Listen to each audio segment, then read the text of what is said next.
దేవుడు కరుణాసంపన్నుడై ఉండి మనము మన అపరాధముల చేత చచ్చిన వారమై ఉండినప్పుడు సైతము మన ఎడల చూపిన తన మహాప్రేమ చేత మనలను క్రీస్తుతో కూడా బ్రతికించాడు.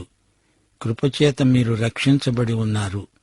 క్రీస్తు యేసునందు ఆయన మనకు చేసిన ఉపకారము ద్వారా అత్యధికమైన తన కృపా మహదైశ్వర్యమును రాబోయే యుగములలో కనపరిచే నిమిత్తము క్రీస్తు యేసునందు మనలను ఆయనతో కూడా లేపి పరలోకమందు ఆయనతో కూడా కూర్చుండబెట్టాడు.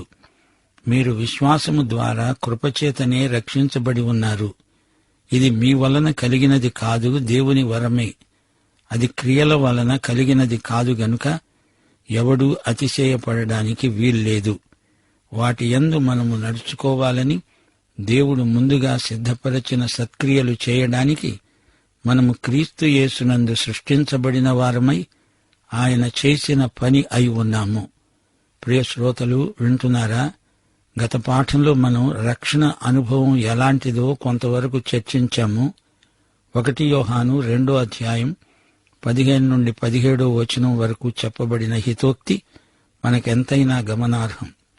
ఈ లోకమునైనా లోకములో ఉన్న వాటినైనా ప్రేమించకండి. ఎవడైనా లోకమును ప్రేమించిన ఎడల తండ్రి ప్రేమ వానిలో ఉండదు. లోకములో ఉన్నదంతా అనగా శరీరాశ, నేత్రాశ, జీవపు డంబము తండ్రి వలన కలిగినవి కావు. అవి లోక సంబంధమైనవే. లోకము దాని ఆశ గతించిపోతాయి గాని దేవుని చిత్తమును జరిగించేవాడు నిరంతరము నిలుస్తాడు. కొందరు శరీరంతో పాపం చేయరు గాని మానసిక వ్యభిచారంలో మునిగి తేలుతారు. బోధకులు కూడా పాపాన్ని నగ్నంగా పచ్చిగా వర్ణించి వినేవారి మనసులను ఆ పాపాల వైపునకు తిప్పుతారు. జాగ్రత్త! తప్పిపోయిన కుమారుడు ఏ పాపాలు చేశాడో ప్రభువు చెప్పలేదు. అయితే ఆధునిక బోధకాగ్రేసరులు కొందరు వాడు చేసిన పాపాలను ఒకదాని నుండి ఒకదానికి పొడిగిస్తూ ప్రజలను అనవసరంగా మానసిక భ్రష్టత్వానికి నడిపిస్తారు. జాగ్రత్త! యోసేపు కథలో పోతిఫరు భార్య తారసిల్లిన సంగతి వివరాలు పొడిగించి మరీ చెప్తారు. దావీదు బెత్షెబాతో ఏమి చేసింది గంటల తరబడి వర్ణించనక్కర్లేదు. లోక వ్యవహారాలను మనస్కరించవద్దు, అలాంటి కథలు వినొద్దు. టీవీల్లో ఇలాంటి సంగతులు అదే పనిగా చూడడం లోకాన్ని ప్రేమించినట్లే కదా. శ్రోతలు, యేసు తన సంఘం కోసం త్వరలో రాబోతున్నాడు. లోతు భార్యలాగా వెనక్కు తీస్తే, లోకాశల వైపు మొగ్గితే ఉప్పు స్తంభాలైపోయే ప్రమాదం ఉంది. రేపు యేసు ప్రభువు రెండోసారి వచ్చినప్పుడు, ఆయనతో వెళ్లిపోవాల్సి వచ్చినప్పుడు ఈ లోకాన్ని విడిచిపెట్టాల్సి వచ్చిందే అని ఏడుస్తారా? లౌకిక వ్యవహారాలలో మనసు నిండిపోయి ఉంటే అలాగే జరుగుతుంది. 2 పేతురు 2వ అధ్యాయం 15-16 వచనాల్లో ఏముందో ఒక్కసారి జ్ఞాపకం చేసుకోండి. వ్యభిచారిణిని చూచి ఆశిస్తూ పాపమును మానలేని కన్నులు గలవారు, లోభిత్వమందు సాధకము చేయబడిన హృదయము గలవారు శాపగ్రస్తులు అయి ఉండి తిన్నని మార్గమును విడిచి బెయోరు కుమారుడైన బెలాము పోయిన మార్గమును బట్టి తోవ తప్పిపోయారు. ఇది నశించిన లోకం పోకడ. వాయుమండలాధిపతి సైతాను దేవునికి సిరికి ఒకేసారి ఎలా దాసులై ఉండగలరు? గత కాలంలో మనము ఆ విధంగానే బ్రతికాము. అప్పుడు మనకు పాత స్వభావం ఒక్కటే ఉంది. శరీరానుసారమైన మనస్సు దేవునికి విరోధమని గుర్తుంచుకోండి. యేసులేని జీవితం కాసుకు కొరగాదు. 4వ వచనం నుండి పౌలు మన వర్తమాన భూత భవిష్యత్ కాలాలను గురించి మాట్లాడుతున్నాడు. దేవుడు కరుణా సంపన్నుడు. ఆయన మనల్నెంతో ప్రేమించాడు. ఆధ్యాత్మికంగా చచ్చిన పీనుగలమైన మనల్ని బ్రతికించాడు. క్రీస్తుతో మనల్ని లేపాడు. కృపచేత రక్షించబడ్డాము. క్రీస్తుతో ఆరోహణమయ్యాము. క్రీస్తుతో పరలోక ప్రదేశంలో సింహాసనాసీనులమయ్యాము. మనిషి నశించాడు. తనను తాను రక్షించుకోలేడు. ఆయన కనికరము, కరుణ అపారమైనవి. ఆయనను నమ్మినందుచేత మన స్థితిగతులు పూర్తిగా మారిపోయాయి. ఆయన కృపానిధి, కరుణామయుడు. ఇశ్రాయేలును దేవుడు విమోచించింది వారు మంచివారని కాదు, నీతిమంతులని కాదు. అది ఆయన ప్రేమ. దాని ప్రేమ మాత్రమే కాదు, కృపచేత ఆయన మనల్ని రక్షించాడు. ఆయన మనల్ని రక్షించడానికి కారణం మనలో లేదు, ఆయనలో ఉంది. ఆయన కృప. ఆయన కృప మనకు చాలు. వెలిచూపును బట్టి మనం తీర్పు తీర్చలేము. దేవుని కృపచేత రక్షించబడి ఆయన ప్రేమను అనుభవించేవారు ఎందరో ఉన్నారు. విశ్వాసము ద్వారా కృపచేత మనము రక్షించబడ్డాము అనే వాస్తవాన్ని పౌలు ఈ సందర్భంలో పునరుద్ఘాటిస్తున్నాడు. రక్షణ మన సత్క్రియల ద్వారా రాలేదు, కృపచేత వచ్చింది. అందుచేత అతిశయించడానికి మనిషికి ఏమీ లేదు. గమనించండి, దేవుడు మనల్ని ప్రేమిస్తున్నాడు. అయితే ఆ పళాన దేవుడు నీకు దొడ్డి తలుపు తీసి లోపలికి రమ్మని పరలోకంలోకి ఆహ్వానిస్తాడా? అలాగా మనల్ని పరలోకంలోకి రవాణా చేయగలడా? ప్రేమ చాలదు. దేవుడు నీతిమంతుడు, దేవుడు వెలుగు, ఆయన మహాపరిశుద్ధుడు, ఆయన గొప్పవాడు, మంచివాడు. ప్రేమించినా రక్షించడానికి ఆయన కృప కావాలి.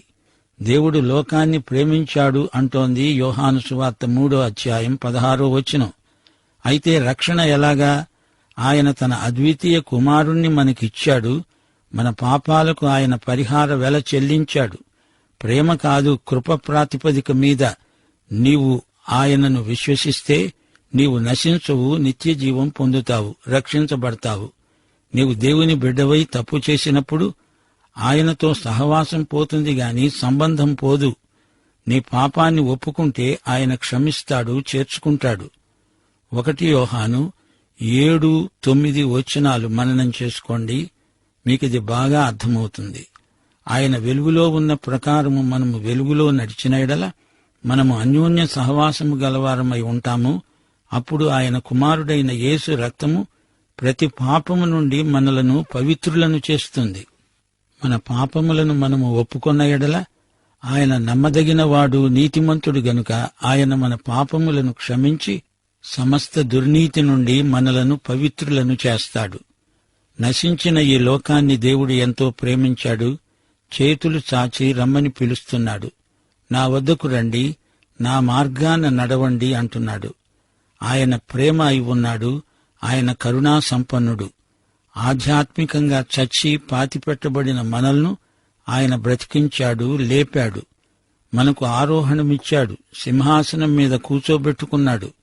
ఇక భవిష్యత్తు విషయం, రాబోయే యుగాలలో తన కృపామహదైశ్వర్యాన్ని చూపుతాడు. తన దయా సంకల్పాన్ని బయలుపరుస్తాడు. యేసుక్రీస్తు ద్వారా మనకు భవిష్యత్తును మహోజ్వలంగా రూపొందిస్తాడు. ఒకానొక రోజు మనం మహిమలో కనపడతాము. దేవదూతలు సైతం ఆశ్చర్యపోతారు. దీనికంతటికీ కారణం దేవుని ఉచిత కృప మాత్రమే. నిత్యత్వంలో దీనివల్ల దేవుని కృపామహిమకు కీర్తి. అందులో నీకు నాకు అతిశయ కారణమేమీ లేదు. అది దేవునికి మహిమ. అక్కడ పరలోకంలో దేవదూతలతో కలిసి గాన ప్రతిగానాలు చేస్తాము. ఆయన నిన్ను నన్ను రక్షించాడంటే అది గొప్ప విశేషం.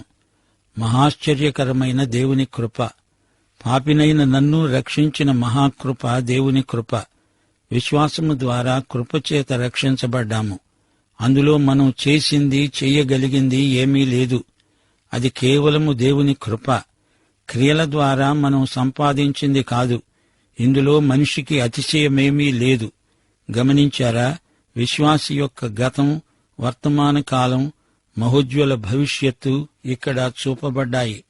యోగ్యత లేని నీకు నాకు దేవుని కృపాబాహుళ్యం ప్రాప్తించింది. నీ విశ్వసనీయత మీద రక్షణ ఆధారపడదు. దేవుని కృపయే మన రక్షణకు ఆధారం.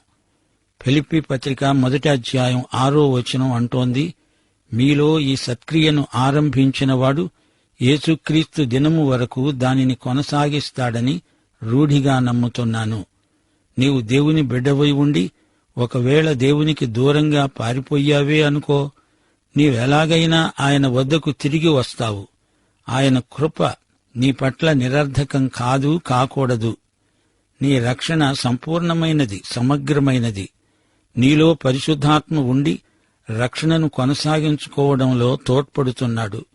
దేవుని వాక్య ప్రమాణం మేరకు జీవించగలుగుతున్నావు. రక్షణ ఊహ కాదు, రక్షణ ఇప్పుడు ఇక్కడ వాస్తవం, నీ స్వప్రయత్నం కాదు. రక్షణ దేవుని కృపాదత్తం. కృపకు మరో నిర్వచనం ప్రేమ పనిచేసే తీరు. పాపుల ఎడల దేవుని కనికరముతో కూడిన ప్రేమ వెల్లడి అయింది. క్రీస్తునందు పాపికి కృపాబాహుళ్యం ప్రాప్తించింది. దేవుని ప్రేమ, దేవుని కృప ఈ రెండూ ఒకటి కాదు. దేవుని న్యాయము, పరిశుద్ధత నెరవేరాలంటే ప్రేమ ఒక్కటే చాలదు. క్రీస్తు శిలువ మీద దేవుని నీతి న్యాయములు, పరిశుద్ధతకు భంగం వాటిల్లకుండా నెరవేర్చాడు. ఇది కృప. దీని వెనుక దేవుని ప్రేమ ఎంతో ఉంది. మానవ పాపానికి క్రీస్తునందు న్యాయసమ్మతమైన తీర్పు విధించబడింది. ప్రేమ సార్థకం కావడానికి కృప అవసరమైంది. ఆయన కృపలో అన్ని షరతులు, నిబంధనలు నెరవేరాయి. దేవుని ప్రేమ పరిశుద్ధాత్మ ద్వారా మన హృదయాలలో కృమ్మరించబడింది. దేవుని కృపకు ఆటంకమేమీ లేదు. శిలువ మీద యేసు అంతా నెరవేర్చి సమాప్తమైనది అన్నాడు. రక్షణ కృపకు మన విశ్వాసం సాధనమైంది. వినటము చేతనే విశ్వాసం కలుగుతుంది. వినటం దేవుని వాక్యం వల్లనే కలుగుతుంది. క్రీస్తును నమ్ముకోకుండా రక్షణ రాదు.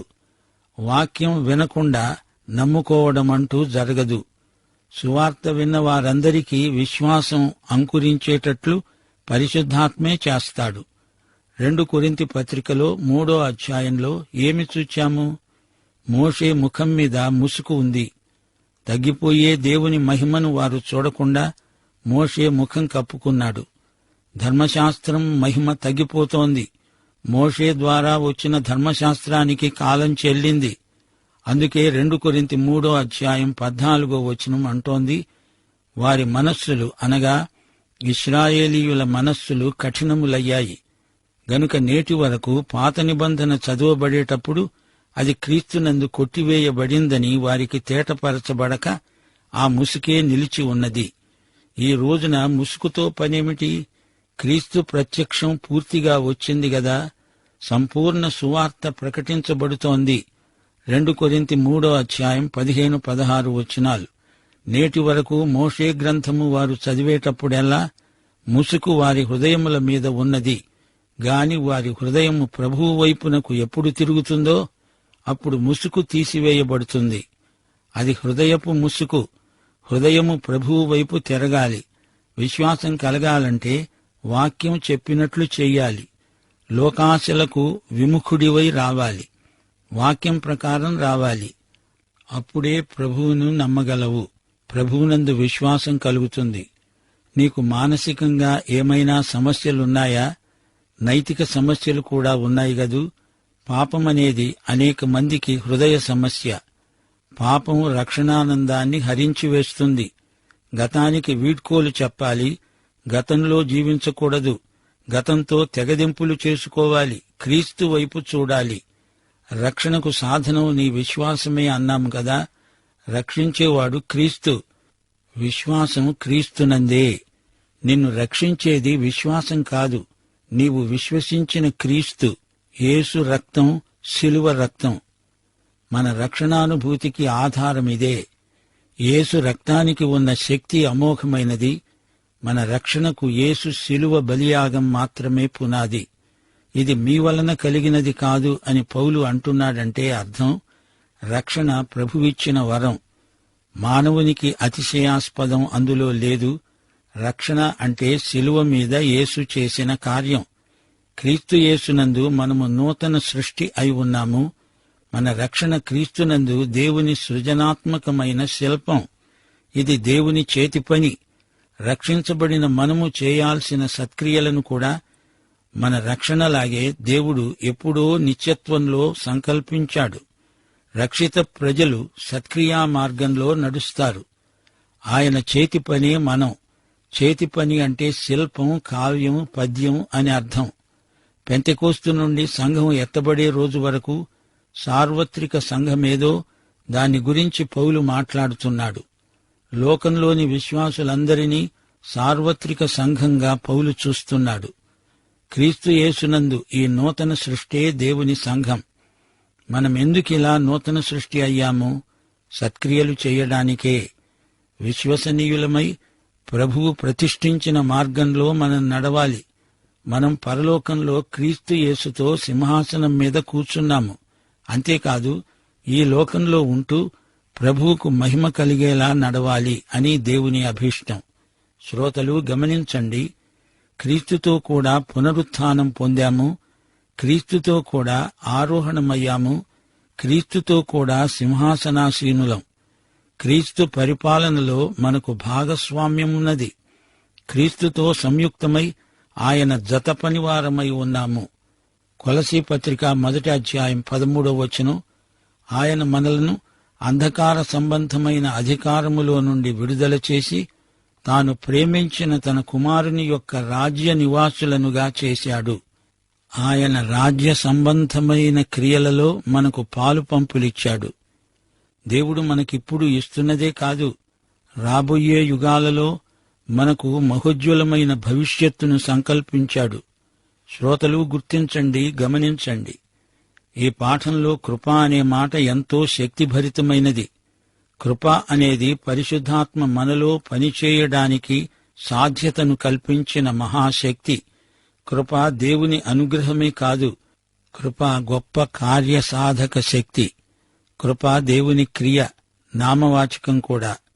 నూతన సృష్టి అయిన సంఘ నిర్మాణంలో దేవుని సృజనాత్మక శక్తి ద్యోతకమవుతుంది. విముక్త ప్రజలైన తన బిడ్డల ద్వారా సత్కార్యాలు జరగాలని దేవుడు నిర్ణయించాడు. ప్రియ సోదరుడా, సోదరి, నీవు క్రీస్తునందు దేవుడు చేసిన ఒక కళాఖండానివి. ఈ లోక మర్యాదను నీవు అనుసరించవు. దేవుని చేతి పని అయిన నీ చేతి పని దేవుడు చేయించిన పని అయి ఉండాలని ఆయన చిత్తం. నేను, నీవు క్రీస్తునందు నూతన సృష్టి అయి ఉన్నాము. రోమాపత్రిక 1వ అధ్యాయం 20వ వచనం అంటోంది, ఆయన అదృశ్య లక్షణములు అనగా ఆయన నిత్యశక్తి, దేవత్వము, జగదుత్పత్తి మొదలుకొని సృష్టించబడిన వస్తువులను ఆలోచించడము వలన తేటపడుతున్నాయి. ఆయన చేతి పని ఆయననే మహిమపరుస్తుంది. రక్షించబడకముందు మన జీవితాలు వికృతమైనవి. రక్షణ వల్ల మన జీవితాలకు సమతౌల్యం ఏర్పడింది, అందము పొందిక కలిగాయి, క్రమం అలవడింది. మనం క్రీస్తునందు దేవుడు రచించిన పద్యం, మన జీవితం హృద్యమైన పద్యకావ్యం. ప్రియ సోదరా, సోదరి, నీవు క్రీస్తు యేసును నీ స్వకీయ రక్షకుడుగా ఎరుగుదువా? అయితే ఈ పాఠమంతా నిన్ను ఉద్దేశించిందే. ఈ ఎఫెసీ పత్రిక అంతా నీకోసమే. ప్రభు అయిన యేసుక్రీస్తు వారి దివ్యకృప, తండ్రి అయిన దేవుని పరమ ప్రేమ, పరిశుద్ధాత్మ యొక్క అన్యోన్య సహవాసము నిత్యత్వము పర్యంతము మనకందరికీ తోడై ఉండునుగాక. ఆమేన్.